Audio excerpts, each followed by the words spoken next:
está agora no terceiro bloco, né, na nossa disciplina Bases Neurológicas e Epistemológicas da Aprendizagem, fazendo uma retrospectiva. Falamos um pouco sobre o desenvolvimento, depois a questão do cérebro, e hoje nós vamos falar da questão da avaliação e da intervenção psicopedagógica, né? Então, subtende que esse ser nasceu, que ele foi estimulado, né, que ele foi crescendo, foi desenvolvendo as suas habilidades. E aí, muitas vezes na escola vai aparecer aquela criança, né, com alguma dificuldade, e quando se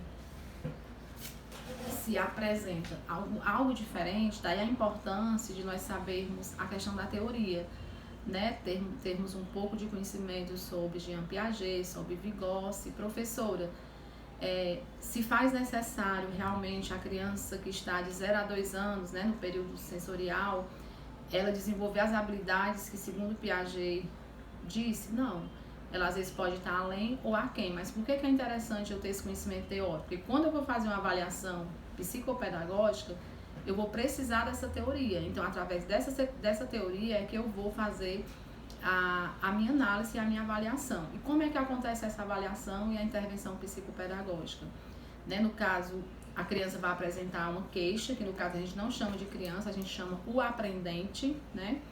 E esse aprendente, ele vai apresentar uma queixa. Por exemplo, ele tem dificuldade na leitura, aí você vai procurar testes referentes à questão da leitura.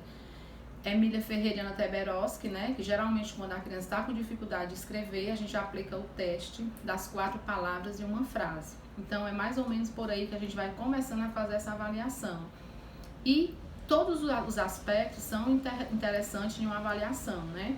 A avaliação, ela tem que ver os aspectos internos, os aspectos biológicos, os aspectos hereditários e os aspectos externos.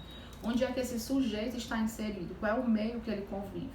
Por que uma criança que vive no meio letrado, muitas vezes ela se desenvolve muito mais do que aquela criança que não é estimulada?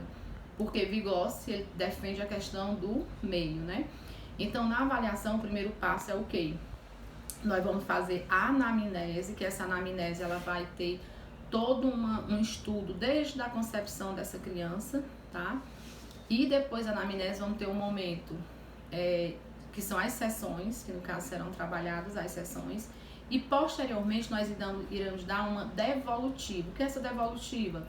Você vai devolver para essa família e para a escola tudo que foi trabalhado nesse período das sessões. E nessa devolutiva é muito interessante que sejam observados os aspectos cognitivos, né?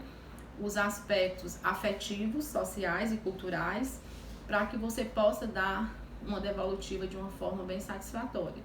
E deixando bem claro que nós, enquanto psicopedagogos, nós não podemos realmente dar diagnóstico. Às vezes você pode ter certeza, por exemplo, a criança que veio, né, os pais que foram usuários de droga, então ela poderá ter algum déficit na questão da atenção dela, na questão do desenvolvimento da leitura, mas eu posso afirmar não.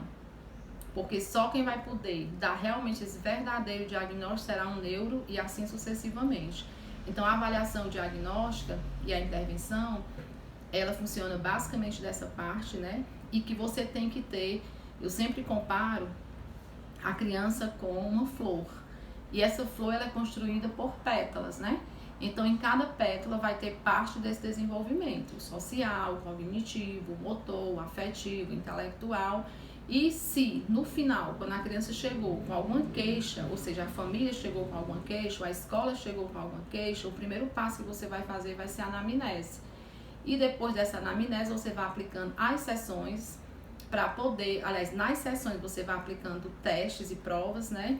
Para você ter um resultado dentro daquele diagnóstico que foi, diagnóstico não, dessa queixa que foi apresentada, certo? Então, basicamente isso, né? E a gente tem muito cuidado nas nossas avaliações, né? Que para não rotular as crianças, que hoje no momento atual está muito comum as pessoas dizerem que a criança tem autismo, que a criança tem TDAH, principalmente nesse momento atual que nós estamos vivendo, um momento de pandemia. Então, esse momento de pandemia, gente, mexeu muito com o emocional de todas as pessoas, e inclusive das crianças, tá?